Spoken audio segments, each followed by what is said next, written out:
ভোলে বাবা পার তারেকা, ভোলে bomb Tarak bomb. Train নয়, বাস নয়, এমন মন্ত্র আউড়ে হেঁটে যান খালি পায়ে। কাঁধে বাঁক নিয়ে ছুটে যান ভক্তরা। তারকেশ্বর গিয়ে জল ঢালেন বাবার মাথায়। শ্রাবণ মাস এলেই তারকেশ্বর যাওয়ার ধুম পড়ে যায় ভক্তদের। শ্রাবণ মাস পড়লেই তারকেশ্বরে যেতে দেখা যায় মহাদেব ভক্তদের।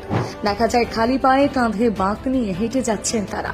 মাইলের পর মাইল হেঁটে গিয়ে তারপর জল ঢালেন মহাদেবের মাথায়। আর এতেই নাকি পুণ্য অর্জন হয় বলে মনে করেন অনেকেই। বাংলায় শ্রাবণ মাসকে মহাদেবের মাস বলা হয়। এই সময় অনেকেই গোটা মাস ধরে নিরামিষ খাবার খেয়ে থাকেন। আবার অনেকেই শ্রাবণ মাসের প্রতি সোমবার নিরামিষ খাবার খেয়ে শিবের মাথায় জল ঢালেন। আবার এই সময় লক্ষ লক্ষ ভক্তরা তারকেশ্বরে ছুটে যান বাবা তারকনাথের দর্শন এবং আশীর্বাদ পেতে। তবে জানেন কেন সব ভক্তরা খালি পায়ে হেঁটে সেখানে গিয়ে থাকেন? ট্রেন অথবা বাসের